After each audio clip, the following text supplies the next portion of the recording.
끝없이 쏟아지는 포토스팟. 휴대폰 한 대로 감당할 수 있겠니?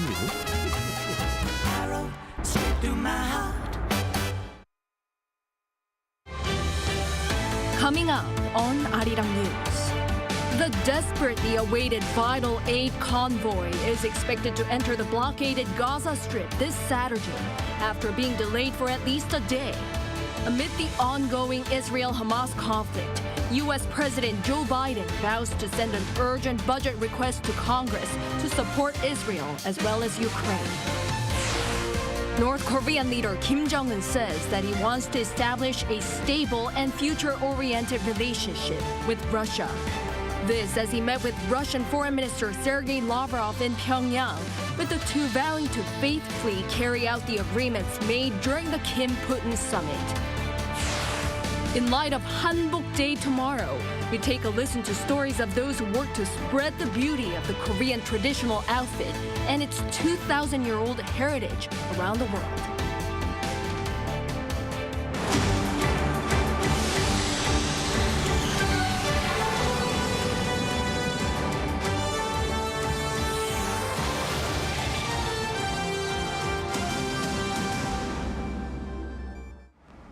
Good evening. It's 9 p.m. here in Seoul. Thank you for joining us on Arirang News. We start with the worsening humanitarian crisis in Gaza amid the Israel-Hamas conflict. Urgently needed aid, including medical supplies, food, and water, are expected to enter the blockaded Gaza this Saturday. They're now piled up in Egypt at the Rafah border crossing, with the opening of it being delayed for at least a day. Amid the intensifying conflict, the Pentagon says a U.S. Navy warship intercepted missiles heading from Yemen, potentially toward Israel. Shin-Young leads us off. Trucks carrying aid, including food and medical supplies, have lined up waiting for the Rafah border crossing, currently the only route for aid to enter Gaza from outside of Israel, to open from the Egyptian side. We are staying here for Palestinians. We will not leave until the aid enters Palestine, to Gaza, to our Palestinian brothers. Initially, it was expected to be open at some point on Friday, but this now seems uncertain. CNN reports that it is not expected to open on Friday due to a day-long delay in road repairs to the crossing in Rafah and making sure the deliveries can be sustained.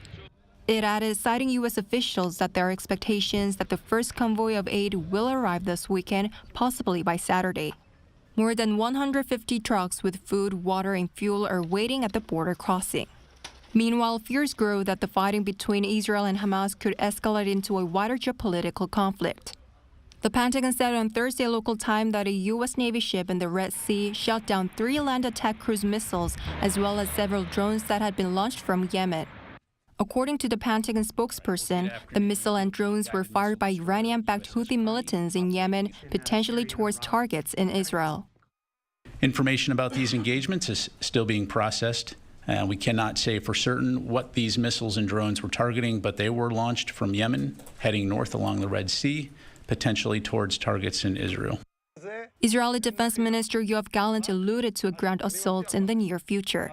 He told troops gathered at the Gaza border on Thursday that while they are now looking at Gaza from afar, an order will soon come that would allow them to see the Palestinian enclave from the inside.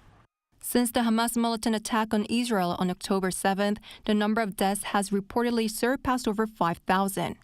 The Gaza Health Ministry reported that Israel's retaliation to the Hamas attack has left at least 3,785 Palestinians dead, while the UN Office for the Coordination of Human Affairs said the death toll in Israel as of Thursday stood at 1,400. With this, many nations and international organizations are calling for a ceasefire to prevent the humanitarian crisis from further escalating. Shin-Young, Arirang News. Having returned home from Israel, President Biden spoke to the nation, saying he would ask Congress to approve a substantial aid package for Israel as well as Ukraine. Choi Soo-young with more. President Joe Biden addressed the nation in a rare primetime speech from the Oval Office on Thursday at 8 p.m. local time. In the speech, President Biden emphasized the importance of Israel and Ukraine's success in the relevant wars and stated support for a substantial security package worth billions of dollars in military assistance for both countries. I'm going to send to Congress an urgent budget request to fund America's national security needs, to support our critical partners, including Israel and Ukraine. He also asked Congress to send Ukraine the weapons to defend itself without interruption. Biden said support for Israel and Ukraine was vital for the national security of the U.S., with threats to America and the world continuing to rise. And it's natural to ask, why does this matter to America? So let me share with you why making sure Israel and Ukraine succeed is vital for America's national security. Biden said that both Hamas and Putin have a shared common goal. They want to completely annihilate their neighboring democratic countries. He added that the U.S. must make sure that the Israeli government has everything it needs to protect its country, but he also cautioned Israel not to be blinded by rage. Biden didn't leave out mentioning humanitarian assistance for the innocent people of Gaza. Although some doubting voices have also emerged regarding continuous support from the U.S. Ukraine was dissatisfied due to limited funding, so the U.S. has to decide on the allocation of support for Ukraine, Israel, and even Palestinians in Gaza to maintain balance. However, I believe many people might question whether the U.S. economy can sustain this support indefinitely. How long can they provide unlimited assistance? According to Reuters, Biden asked Congress for a $100 emergency budget, including $60 billion for Ukraine, $14 billion for Israel, and $10 billion for humanitarian efforts. Choi Soo-hyung, Arirang News. The latest flare-up in the conflict between Israel and Hamas, which began with the devastating Hamas attack earlier this month, has been going on for almost 2 weeks now. An Israeli ground offensive appears to be imminent amid a rising death toll of over 5,000. Our Lee takes a closer look at what's been unfolding in the region and what comes next. Hamas's recent attack on Israel was more deadly than past operations. It may represent the single worst loss of life in Israel's history, and the mass kidnapping of an estimated 250 civilians has shocked the country. One expert told Arirang News that Israel is now out for blood, which is why a ground operation seems inevitable. They added that no Israeli leader can credibly go for marginal gains against Hamas. The question now is how deep Israeli forces will go into the enclaves and how long they will stay there. So Israel's military objective will now be destroying Hamas, or at least cripple them severely. It will try demolish Hamas infrastructures and weapons, and these aim in return will likely require at least a temporary occupation of all or part of Gaza.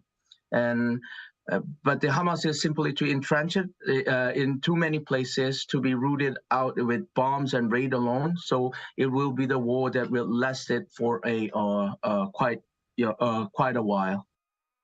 The Israeli government extending the time frame for everyone to leave northern Gaza and airstriking Gaza in multiple locations means a possible ceasefire seems far away.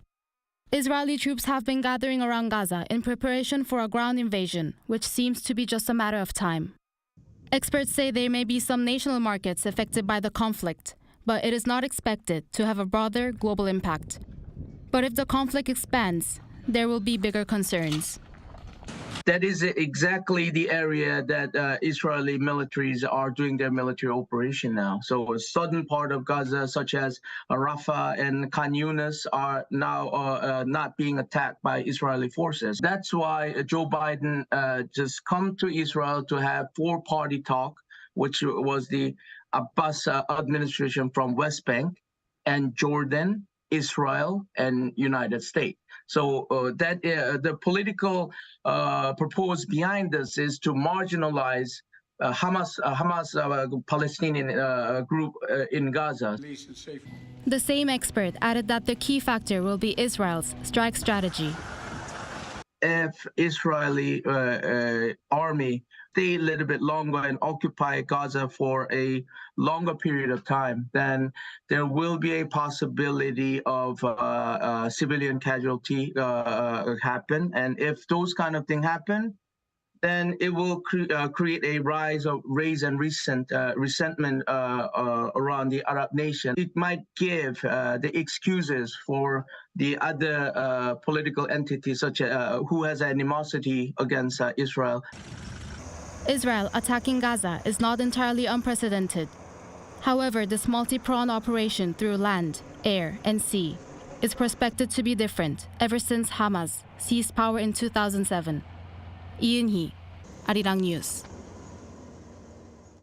Russian Foreign Minister Sergei Lavrov wrapped up his trip to Pyongyang, having met North Korean leader Kim Jong-un as part of a follow-up to last month's summit talks between Kim and his Russian counterpart, Vladimir Putin. Following his meeting with Russia's top diplomat, Kim vowed to build far-reaching ties with Russia and carry out what was agreed at the Kim-Putin summit. Choi Min-jung reports. Russian Foreign Minister Sergei Lavrov's trip to North Korea has further strengthened Pyongyang and Moscow's bilateral ties. That's according to North Korea's state-run television on Friday, which aired a video of its leader Kim Jong-un meeting with Lavrov in Pyongyang. The two had met the day before as part of efforts to deepen bilateral ties, roughly a month after Kim traveled to Russia to hold a rare summit with President Vladimir Putin, which involved a possible arms deal. For Kim, the talks were used to establish a long-term plan for the new era of stable and future-oriented relations. Lavrov conveyed Putin's best wishes and noted that Russia is ready to implement everything that was agreed upon during the summit. But both Kim and Lavrov expressed their will to strengthen relations from a longer-term perspective. Candid opinions were exchanged on important issues of mutual interest, including the planned expansion of bilateral cooperation in all aspects through joint efforts between North Korea and Russia. Nothing's been said publicly so far about Putin's possible visit to Pyongyang, but it was likely to have been discussed. This comes as the Kremlin had earlier said that the Russian leader has accepted Kim's offer to visit North Korea during the summit. Meanwhile, Russia's foreign ministry said that Russia and North Korea have agreed to resist Washington's hegemonic policy, which it says destabilizes the situation in the Asia-Pacific region. Russia also said it supports the establishment of regular negotiations to discuss security issues on the Korean peninsula without preconditions. Without giving further comment, South Korea reaffirmed its existing position of pursuing the resumption of talks with North Korea. The government maintains its position of resuming dialogue without preconditions with North Korea, as announced at the Seoul-Washington-Tokyo summit. Lavrov wrapped up his two-day visit to Pyongyang, where he also held talks with his North Korean counterpart Seosan on ways to develop bilateral relations. Choi Min-jung, Arirang News. Defense Minister Shin Won-sik and his U.S. counterpart Lloyd Austin have reaffirmed their commitment to the Seoul-Washington alliance and discussed ways to expand the scope of their cooperation. In a phone call earlier on this Friday morning, the two defense leaders emphasized the importance of maintaining a strong combined defense posture to respond to North Korea's nuclear provocations and agreed to communicate frequently on key regional security matters. The call is the first between the two officials since Shin's recent appointment as defense minister. Come next month, that is November, Shin and Austin are poised to meet at the Security Consultative Meeting and the ROK UN Command Member States Defense Ministerial Meeting. The U.S. Army has charged Private Travis King with desertion, among other crimes, following his fleeing to North Korea in July, where he was held for 2 months. According to Reuters and the Associated Press, King was charged with a total of 8 counts. Besides desertion, he's accused of assaulting fellow soldiers last year, unlawfully possessing alcohol, making a false statement, and possessing sexual images of a child. King fled to North Korea while on a civilian tour of the joint security area. He was released from North Korean custody and returned to the United States in September.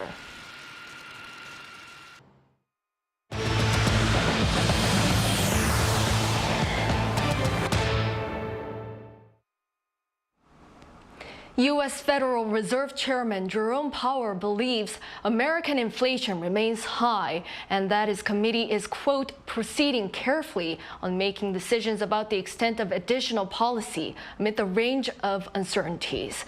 Lee Seung-jae has more. Speaking at the Economic Club of New York on Thursday, U.S. Federal Reserve Chairman Jerome Powell said inflation in the U.S. is still too high, and in order to bring it down to the central bank's target of 2%, it will likely require a slower-growing economy and job market. Powell says although inflation has cooled significantly compared to a year ago, the economy is growing faster than the Fed had expected and could continue to keep inflation high.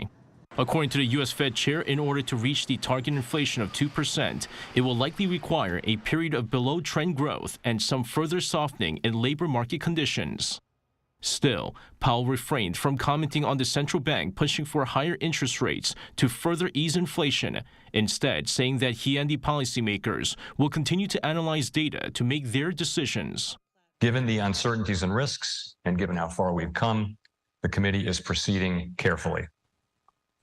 We will make decisions about the extent of additional policy firming and how long policy will remain restrictive based on the totality of the incoming data, the evolving outlook, and the balance of risks. Meanwhile, amid the prolonged war in Ukraine and ongoing armed conflict between Israel and Hamas, Powell says geopolitical tensions pose risks to global economic activity, adding that economic implications remain highly uncertain. Powell also called the attack on Israel and the prospect of more lives lost horrifying. Lee Seung-jae, Arirang News. Finance Minister Chu Kyung-ho says high interest rates could stay for a bit longer due to global inflation. Speaking at a parliamentary audit on Friday, he added that the government is aware of global uncertainties such as rising oil prices and slow economic recovery, and that it has been thoroughly preparing policies to respond. Chu also said the authorities have been responding to possible implications led by the Israel-Hamas war on Korea's financial and foreign exchange markets, as well as the real economy. When asked about foreign exchange reserves, he cited organizations including the IMF having evaluated the country has enough to be able to respond to external shocks. In the wake of the announcement of a government plan to bolster the nation's medical system, which includes an increase in the enrollment of quota at medical schools, related talks get off to a start at the National Assembly. The ruling party is forming a special task force, and so does the main opposition party, while criticizing the government. Our Lee Si-hoo reports on the latest. South Korea's rival lawmakers are taking swift steps to improve the country's medical system, supporting the government's main push for a raise in the medical school enrollment quota. The ruling People Power Party announced on Friday that it's launching a task force to support the plan. The team will include its chief policymaker and members of related committees, as well as medical professionals and ordinary citizens. They will work to reach a consensus on the specifics, as well as work on new projects that will, quote, synergize with it. The plan shows the government's strong will to not only increase the number of doctors, but also to offer an equal quality of medical services in all regions of the country. The PPP says it will negotiate with the opposition after the specifics are outlined through talks with the administration. While the main opposition Democratic Party does agree with the need for more doctors, it is specifically calling for a concrete scale in enrollment increase and is urging the administration not to use people's health for political gain. This is why the government and the ruling party are criticized for approaching this issue only to turn the tide, using public health as collateral, without a consistent philosophy on public health and healthcare policies. The party is forming a separate task force to push for its own agendas, such as the establishment of a public medical school and measures to bolster the regional medical infrastructure through stronger medical education at national universities. Meanwhile, Prime Minister Hanbok said at a meeting of ministers on Friday that increasing the number of doctors will not completely solve the shortage of those in local and essential practices. Rather, Mr. Han said that pan-governmental responses and cooperation between ministries are needed for a successful implementation. Lee Si-hoo, Arirang News. South Korea has reported its first cases of lumpy skin disease, a viral disease that affects cattle. According to the Agricultural Ministry on Friday, 4 cows were found to have had symptoms at a farm in Seosan, Chungcheongnam-do province. Lumpy skin disease is transmitted by blood-feeding insects. It does not pose a risk to humans, but causes blisters for cows, which reduces milk production, resulting in significant economic damage to farms. In response, the ministry raised the crisis alert level to serious, the highest level in its 4-tier system. Authorities have issued a nationwide movement ban on cow farms from 2 p.m. for 48 hours and plan to cull some 40 other cows at the affected facility. Tomorrow, October 21st, is Hanbok Day. It's a day designated by South Korea's Culture Ministry to raise awareness of the Korean traditional outfit, Hanbok. Ahead of Hanbok Day, our culture correspondent Song Yu-jin listened to the stories of people who are working to promote and continue Hanbok's legacy. Hanbok. It means Korean clothing. The earliest records of Hanbok date all the way back to the ancient Three Kingdoms period. While the tradition of wearing hanbok every day has dwindled, there are those who are working to make sure this 2,000-year-old heritage isn't forgotten. Like hanbok and pattern designer Jang Ha-eun, the CEO of emerging hanbok brand Ore. Her brand designed Blackpink's hanbok costumes for their Coachella headliner performance this year. Chang's designs draw inspiration from traditional Korean objects such as roof tiles or flowers. All her designs, whether that be hanbok or accessories like hats, bags, and even scrunchies, feature her unique patterns and are infused with a creative touch. People tend to save wearing hanbok for special occasions, which is a bit of a shame. I thought we could set aside traditional hanboks for those moments and introduce modified, newly designed hanboks for everyday wear. This could help hanbok become more beloved for longer. Hanbok designer Kim Ji-won has been in the industry for nearly 3 decades. Kim, who studied Korean traditional dance, created her first hanbok brand for dancers in 1994. In 2017, she launched her second brand, focusing on making more wearable and comfortable hanboks. She was in charge of the opening and closing ceremony costumes of the 2018 Pyeongchang Winter Olympics and Paralympics. She says she's witnessed a positive change in Korea's hanbok culture. In the past, hanboks were primarily concerned with adhering to traditional aesthetics like collar and sleeve shapes. Nowadays, brands are striving to infuse these garments with historical meaning and significance. The shift has led to a broader array of items with various designs within the hanbok world. Outside of Korea are those dedicated to promoting hanbok globally. The Asian American Youth Council, for instance, successfully requested New Jersey to declare the first overseas Hanbok Day in 2021. On this day, you get to see political figures donning with Korean hanbok within the fashion show, and thereby integrating traditional Korean attire into a display of cultural respect. These are just some of the people who are stitching together tradition and innovation to make sure that hanbok is a lasting legacy. Song Yu-jin, Arirang News.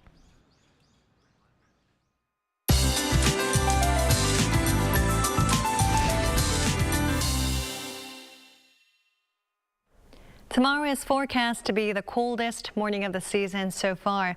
A surge of frigid air mass will enter the country, and most inland regions will see lows plunging to single figures. Seoul will be starting off at 5 degrees Celsius, but with the cold wind chills, temperatures may feel colder than the actual readings. Warmer conditions will prevail by Sunday afternoon. Inland regions may see frost for the morning hours, with temperatures plummeting significantly overnight. For mountainous regions where readings will be dropping to negative figures, ice may appear as well. Please look out for the potential damage to agricultural crops. Also, gusty winds are in the forecast for all the coastlines. Aside from Jeju Island, the entire nation will see lows in single figures. Tomorrow, Seoul and Daejeon will be starting off at 5 degrees. Highs in Seoul will get up to 16, Daejeon and Gwangju 18, Busan will be topping out at 19 degrees. Morning temperatures will get a touch warmer by next week. It's all for now, and to the weather conditions around the world.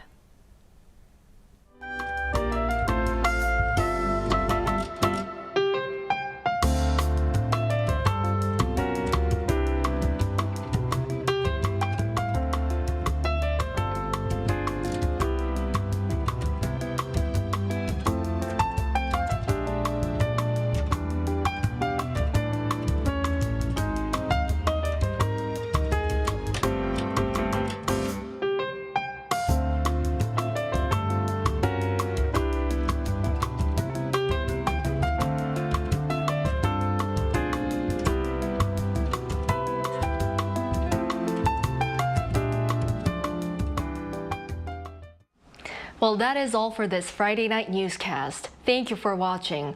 Hope everyone has a great weekend and a good night.